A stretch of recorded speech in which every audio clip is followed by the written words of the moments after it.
জয় হিন্দ বন্ধুরা, যেই সমস্ত পরীক্ষার্থী ইন্ডিয়ান আর্মি এওসির ফর্ম ফিল আপ করে অ্যাডমিট কার্ডের জন্য অপেক্ষা করছো যে তোমাদের অ্যাডমিট কার্ড কি ডাউনলোড হয়ে গেছে কিংবা অ্যাডমিট কার্ডের যে লিঙ্ক রয়েছে সেটা কি অ্যাক্টিভেট হয়ে গেছে।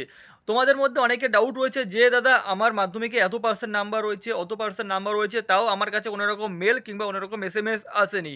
তো দেখো, যারা যারা পরিশান রয়েছো যে অ্যাডমিট কার্ড নিয়ে ইন্ডিয়ান আর্মি এওসি যারা যারা রিক্রুটমেন্টের ক্ষেত্রে ফর্ম ফিল আপ করেছো, তোমাদের অ্যাডমিট কার্ড সম্বন্ধিত কিন্তু এওসি ইন্ডিয়ান আর্মির অফিসিয়াল সাইটে কিন্তু নোটিফিকেশন পাবলিশ করে দিয়েছে। তোমরা অন স্ক্রিন দেখতে পারছো নোটিফিকেশনটা 3 জানুয়ারি 2025-এর নোটিফিকেশন। যেই নোটিফিকেশনে তোমাদের স্পষ্ট বলে দিয়েছে যে তোমরা যখন অ্যাপ্লিকেশন করেছিলে সেই অ্যাপ্লিকেশন যে তোমরা মোবাইল নাম্বারটা দিয়ে দিয়েছিলে যে রেজিস্টার্ড মোবাইল নাম্বার, তো তোমাদের কিন্তু মোবাইল নাম্বারে রেজিস্টার্ড মোবাইল নাম্বারে কিন্তু তোমাদের মেসেজ দেওয়া হচ্ছে যে তোমাদের কিন্তু শর্টলিস্টেড করা হচ্ছে।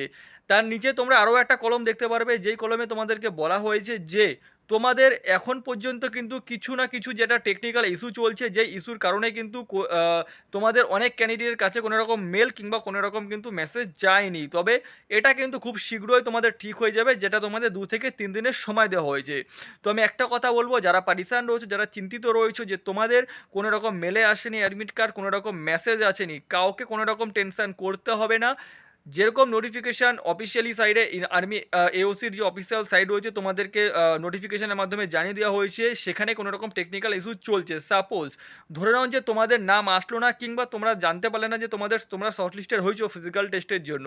তো এর আগের যে রিক্রুটমেন্ট ছিল 2023 সালের ইন্ডিয়ান আর্মি এওসির যে রিক্রুটমেন্ট হয়েছিল, তো সেই রিক্রুটমেন্টের টোটাল ফিজিক্যাল টেস্টের জন্য যে শর্ট লিস্টের যে ক্যান্ডিডেট করা হয়েছিল তার কিন্তু নাম লিস্ট কিন্তু সেই অফিসিয়াল ওয়েবসাইটে কিন্তু কলমে তোমাদেরকে দিয়ে দিয়েছিল পিডিএফ। তো এইবারও আশা করা যাচ্ছে যারা যারা শর্ট লিস্টেড ক্যান্ডিডেট হবে তোমাদের কিন্তু নাম একদম সিরিয়াল ওয়াইজ কিন্তু তোমাদের অফিসিয়ালি ওয়েবসাইটে ইন্ডিয়ান আর্মি এওসি অফিসিয়াল ওয়েবসাইটে কিন্তু তোমাদের দিয়ে দেবে। আর সেই নাম চেক করে কিন্তু তোমরা অ্যাডমিট কার্ড ডাউনলোড অপশানে যাবে, সেখানে গিয়ে তোমাদের নাম এবং তোমাদের যে ক্যাপচার রয়েছে ওখানে নাম আর ক্যাপচার তোমরা ফিল করে কিন্তু তোমরা তোমাদের অ্যাডমিট কার্ড ডাউনলোড করতে পারবে। তো একটাই কথা বলবো, যারা চিন্তিত রয়েছো, যারা পারিশান রয়েছে, কোনো চিন্তিত করতে হবে না, কোনো তোমাদের টেনশন নিতে হবে না। যদি তোমরা তোমাদের মেল আইডির পাসওয়ার্ড ভুলে যাও, কোনো চিন্তার কোনো কারণ নেই। অফিসিয়ালি সাইডে তোমাদের লিস্ট দিয়ে দেবে কারা কারা সিলেক্টেড, কারা কারা শর্ট লিস্টেড হয়েছে, কারা কারা শর্ট লিস্টেড হয়নি।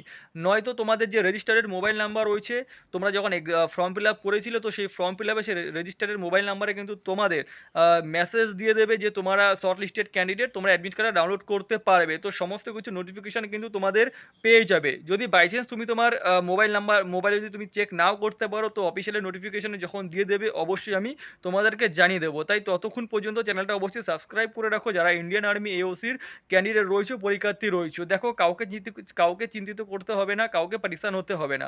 যতদিন পর্যন্ত আমি মোটামুটিভাবে ইউটিউবের মধ্যে অ্যাক্টিভ রয়েছি, তো আমি চেষ্টা করব সমস্ত রিক্রুটমেন্টের খবর তোমাদের কাছে শেয়ার করার। ভিডিওটা এখানেই শেষ করছি।